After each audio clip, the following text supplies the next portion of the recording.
میں سونے جانا ہوں، اگر قیامت بھی آ جائے تو مجھے مت اٹھانا، کم از کم فجر سے پہلے تو بالکل بھی نہیں۔ کوئی اگر میرا پوچھنا آئے تو کہہ دینا میں شہر میں نہیں ہوں، وہ بول کر جا چکا تھا۔ اس بات سے لا علم کے حشر تو برپا ہو چکا ہے، اب بس اپنے بچاؤ کا سامان کرنا باقی تھا۔ وہ نہیں جانتا تھا آج کے بعد اس کو سکون کی نیند شاید ہی کبھی نصیب ہوگی۔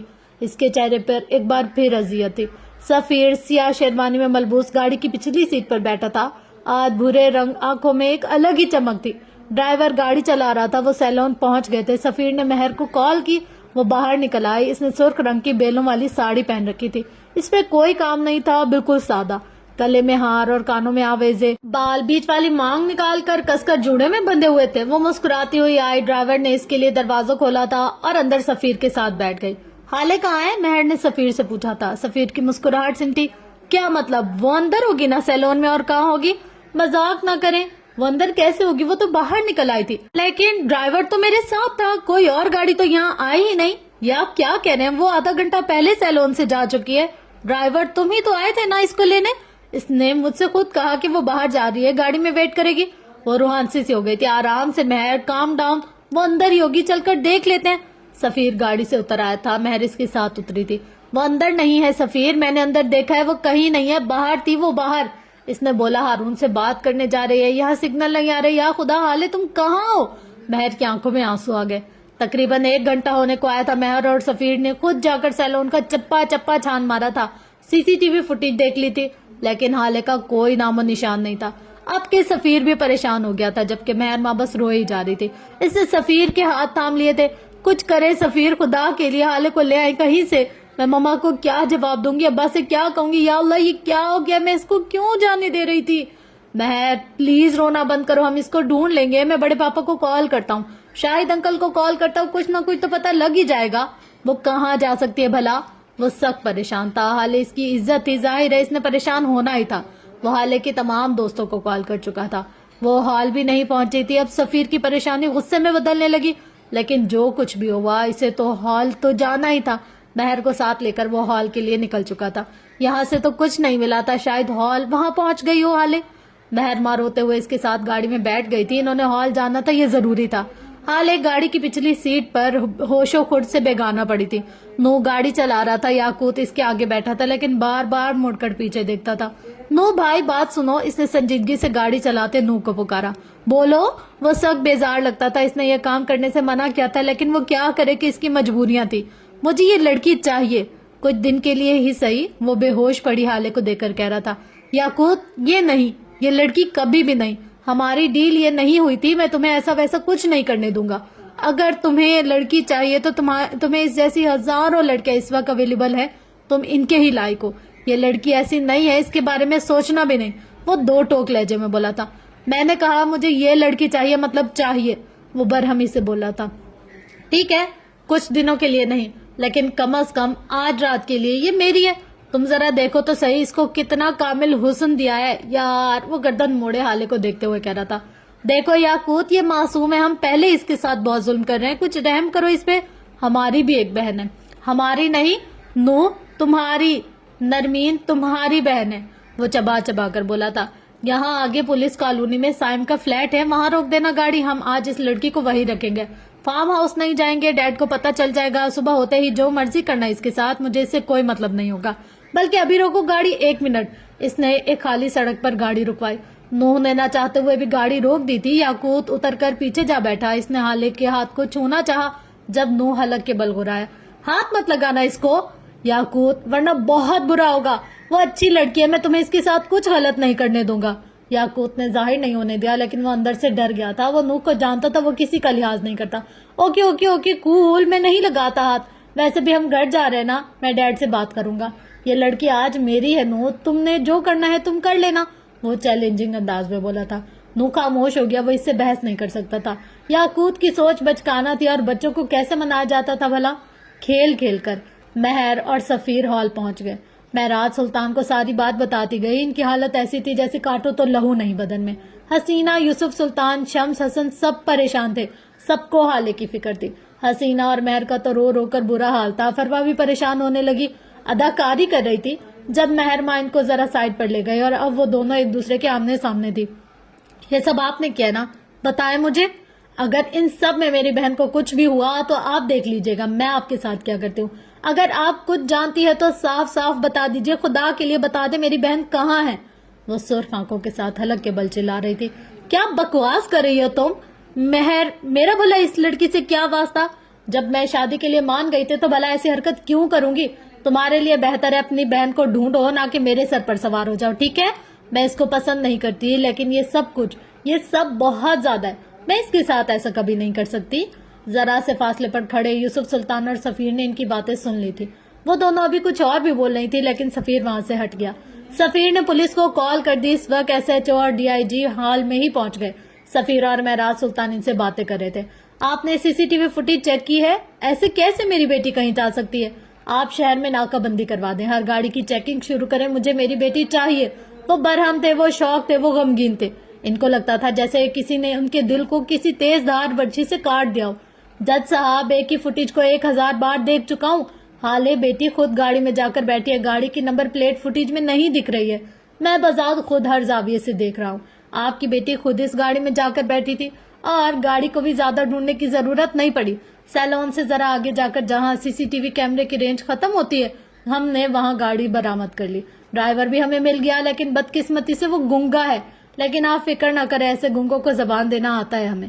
حسن, گاڑی کی چابی لاؤ, میں خود ڈھونڈ کر لاؤں گا اپنی بیٹی کو. وہ کہیں نہیں جا سکتی, مجھے یقین ہے, وہ میری بیٹی ہے, میں اس کو ڈھونڈ لاؤں گا. حسن چابی لینے چلا گیا. سفیر لب بھینچے یہاں سے وہاں چکر لگا رہے تھے. بات سنو. اس نے SHO کو انگلی کے اشارے سے پاس بلایا تھا. جی سر, وہ تابیداری سے بولا. وہ لڑکی مجھے چاہیے. اس کا لاکھوں کا ہیئر کٹ بکھرا ہوا تھا, کہیں سے بھی لاؤ, کیسے بھی لاؤ, جتنا پیسہ چاہیے لے لو, جتنی فیورز چاہیے میں دوں گا. وہ چبا چبا کر بولا تھا. اس کی برانڈڈ شیروانی پر سلوٹیں پڑ گئی تھی. چاہے تم اس کو زندہ لاؤ یا مردہ, اس کی مسخ شدہ لاش لاؤ یا اس کا کٹا ہوا جسم, اسے زندگی میں کبھی کسی چیز کے لیے اتنا انتظار, اتنی محنت نہیں کرنی پڑی تھی. وہ کبھی کسی چیز کے لیے اتنا نہیں تڑپا تھا. وہ فاتح تھا. مجھے وہ چاہیے. وہ کہیں نہیں جا سکتی, اس کو آنا ہوگا. اپنے پیروں پر چل کر آئے یا اس کو اسٹریچر پر ڈال کر لاؤ, اس کو حساب دینا ہوگا. اسے ذلت کا نشان بنا دوں گا میں. اس کی زندگی جہنم سے بھی بدترین بنا دوں گا میں. اس نے مجھے دھوکہ دیا, میں اس کو عبرت کا نشان بنا دوں گا. اسے لے کر آ جاؤ. اس کی آنکھیں سرخ تھی جیسے ابھی خون ٹپک پڑے گا. SHO نے سر ہلا دیا. سر, میں اپنی پوری کوشش کروں گا. سفیر ایک بار پھر یہاں سے وہاں چکر لگا رہا تھا. آج اس کو پتا چلا تھا عرش سے فرش پر گرنا کیسا ہوتا ہے. تبھی اس کے موبائل پر بیپ ہوئی. 2 بار زوں زوں کی آواز آئی اور پھر اسکرین تاریک ہو گئی, ایسے جیسے غاریں تاریک ہو جاتی ہیں. سفیر نے موبائل پر انگلیاں چلائیں, میسج کھولا. وہ ایک غیر شناسا نمبر تھا جس سے سفیر کو ایک ویڈیو اور کچھ تصاویر موصول ہوئی تھی. تصویر میں نظر آنے والا چہرہ شناسا تھا. وہ اس چہرے کو کیسے بھول سکتا تھا؟ وہ حالے کا چہرہ تھا. حسن ہال کے کونے میں گھاس پر نفل پڑ رہا تھا. اس نے بھورے رنگ کی شیروانی پہن رکھی تھی. اس کے جوتے وہی گھاس پر اس کے قریب رکھے تھے. اس نے سلام پھیرا تھا اور پھر دعا کے لیے ہاتھ اٹھائے تھے. وہ زاروں قطار رو رہا تھا. روتے ہوئے اس کی ہچکیاں بند گئی. یا اللہ, میری بہن کو واپس لے. میں جانتا ہوں میں نے کبھی بہت زیادہ اچھے کام نہیں کیے, لیکن اب کروں گا. میں کبھی پابندی سے نماز نہیں پڑھتا تھا, اب پڑھوں گا. میں اس سے بہت لڑتا تھا نا, اب نہیں لڑوں گا. بس ایک بار, صرف ایک بار اس کو واپس لے آئے, اس کو صحیح سلامت واپس لے آئے. اللہ, آئی سوئر, آئی پرومس, میں ہر وہ کام کروں گا جو آپ کو پسند ہے. بس میری بہن کو واپس لے آئے. میں مر جاؤں گا اللہ, میں مر جاؤں گا. پلیز اس کو واپس لے آئے, پلیز. اس نے مجھ سے کہا تھا, اس نے کہا تھا میں اس کے ساتھ چلوں. میں نہیں گیا اللہ, میں کیوں نہیں گیا, میں کیوں نہیں گیا. لعنت ہو مجھ پہ, میرا پیدا ہونے پر لعنت, میں کیوں نہیں گیا. وہ چیخ چیخ کر رو رہا تھا. اس کا دل پھٹ رہا تھا. یا اللہ, میں اب کبھی کسی چیز کے لیے اس کو منع نہیں کروں گا, چاہے کچھ بھی ہو جائے. بس ایک بار, صرف ایک بار اس کو واپس لا دو. میں کیوں نہیں گیا اس کے ساتھ, کیوں کیوں کیوں. وہ گھاس پر ہاتھ مار مار کر رو رہا تھا. وہ کبھی دعا کرتا, کبھی روتا, کبھی خود کو کوستا. وہ وقت کو پیچھے نہیں لے جا سکتا تھا جہاں وہ حالے کے ساتھ جانے کو منع نہ کرتا. کتنے بے بس ہوتا ہے نا انسان. عثمان نے گاڑی پارکنگ ایریا میں کھڑی کی تھی. اس کی گاڑی کے پیچھے ہی یاقوت اور نوح کی گاڑی تھی. شہر میں ہر جگہ ناکہ بندی تھی, اس لیے نوح نے حالے کو ڈگی میں ڈالا اور یہاں لے آیا. یہ سپر مارکیٹ اس کے دوست کی تھی. یہ پارکنگ ایریا سیف کا تھا. پولیس ہر کہیں ڈھونڈ لیتی, لیکن یہاں آنے کے بارے میں وہ سوچ بھی نہیں سکتی تھی. ہم یہاں کیوں ہیں نوح یار, میں بور ہو گیا ہوں یہاں بیٹھے بیٹھے. چلو نا سائم کے فلیٹ پر چلتے ہیں یا پھر کہیں اور, لیکن کم از کم اس غار سے تو نکلو. مجھے خوف زدہ لگ رہا ہے یہ سب کچھ. مجھے انکل نے یہاں ٹھہرنے کو کہا ہے، اگر اب تم کچھ بھی بولے تو میں ان کو بتا دوں گا کہ تم اپنے دوستوں کے ساتھ نہیں ہو بلکہ اس لڑکی کو اغوا کرنے میں میرے ساتھ شامل رہے ہو۔ وہ سامنے دیکھتے ہوئے بولا تھا، تم کچھ بھی کہو، مجھے اس لڑکی سے بدلہ لینا تھا اور ابھی بھی میرا دل ٹھنڈا نہیں ہوا۔ میں تو اس کے ساتھ وہ کرنا چاہتا ہوں کہ یہ لڑکی ساری زندگی یاد رکھے گی، اور تم چاہے مجھے 4 گھنٹے بھی یہاں بٹھا کر رکھو، میں اس کے ساتھ وہ سب ضرور کروں گا جس کی یہ حقدار ہے۔ میں اپنا بدلہ لوں گا، وہ تنفر سے کہہ رہا تھا۔ نو نے جیسے اس کی بات سنی انسنی کی، ہاں تم اس سے بدلہ لو گے کیونکہ تمہارا بس ہی اسی پہ چلتا ہے، بلکہ اس پہ بھی نہیں چلتا۔ یہ لڑکی اگر ہوش میں ہوتی تب تمہیں بتاتی وہ کیسی آفت ہے۔ تمہارا بس صرف کمزور لوگوں پر چلتا ہے۔ میرے بھائی لو بدلہ، لو شاباش۔ تم اپنے قد سے بڑے دشمن کو چھوڑ دیتے ہو کیونکہ تم اس سے ڈرتے ہو، لیکن تم فکر نہ کرو، تم اس کمزور سے بدلہ لے لو۔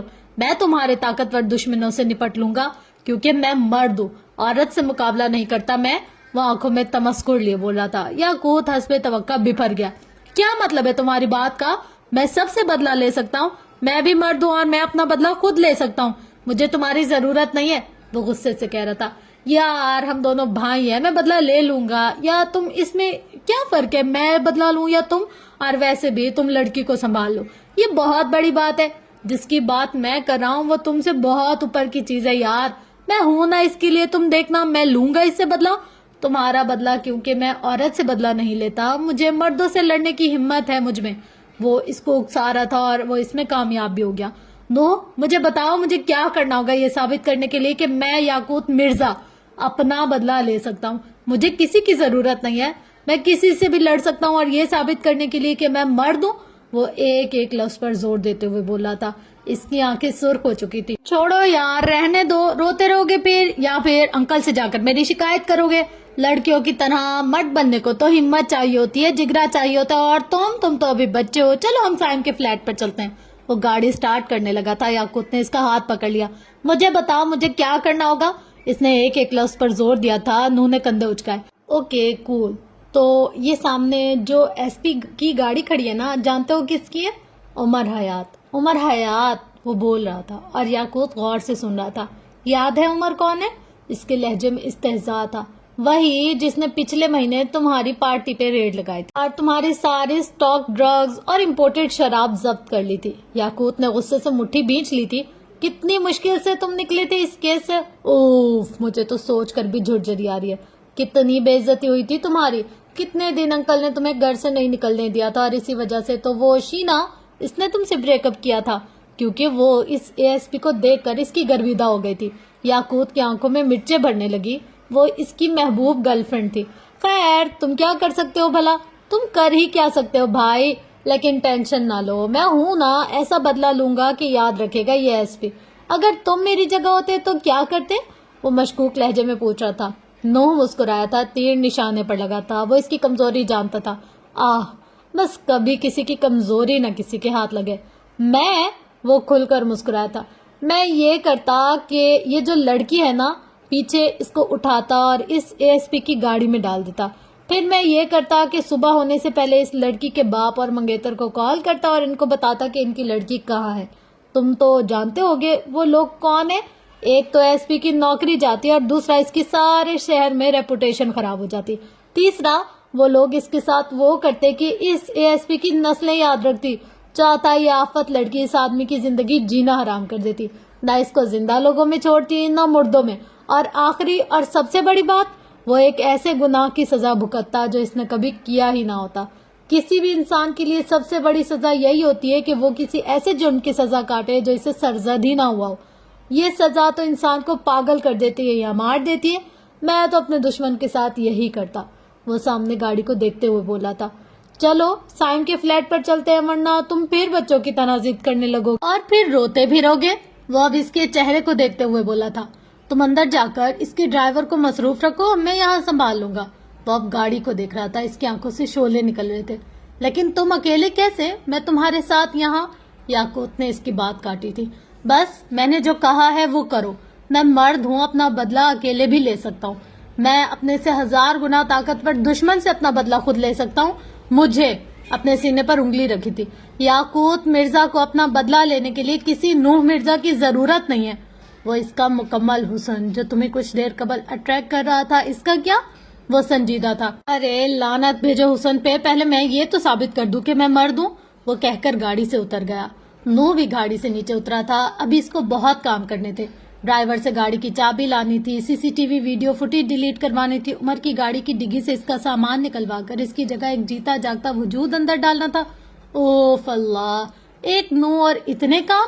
اس نے ایک مرد سے بچا کر حالے کو دوسرے مرد کے حوالے کیوں کیا تھا؟ کیونکہ اس رات اس ریسٹورنٹ میں نو مرزا بھی موجود تھا۔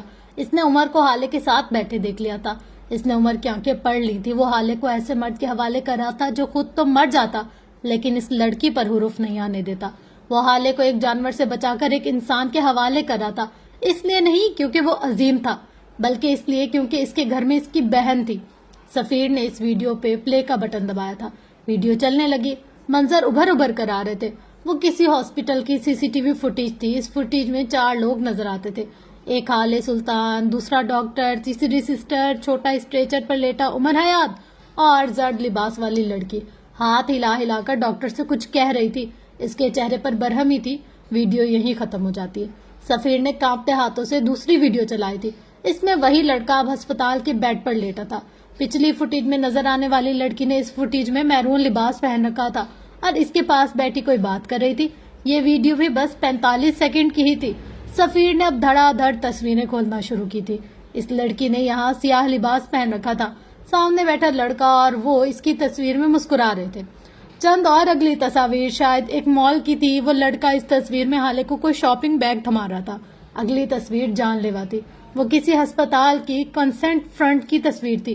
اجازت نامہ برائے انتقال خون۔ اس فارم میں مریض کے رشتہ داروں کے خانے میں حالے سلطان کا نام لکھا تھا اور مریض سے تعلق کی نوعیت کے خانے میں بیوی لکھا تھا۔ مریض کا نام عمر حیات تھا۔ سفیر نے بے اختیار دیوار کا سہارا لیا تھا۔ اس کو کسی چیز کا یقین نہیں آ رہا تھا۔ اس کے کان سائیں سائیں کر رہے تھے، اس کی آنکھیں شوق سے پھیل گئی تھی۔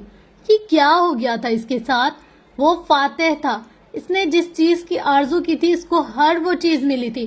آج کیسے، کس مقام پہ اس سے کیا کچھ چھینا گیا تھا؟ یہ تکلیف، یہ کیسی اذیت تھی۔ اس کو سمجھ نہیں آ رہا تھا اس کو کیسے ہینڈل کرنا ہے۔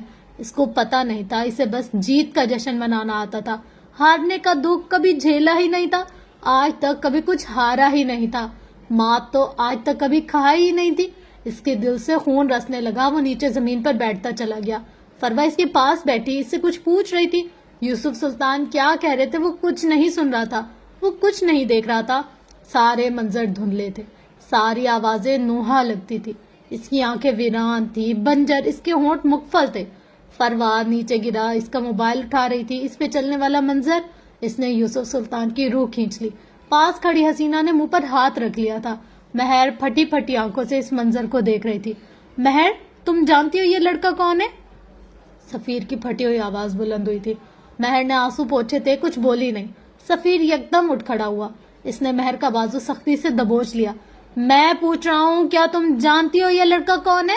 وہ بلند آواز میں چلایا تھا۔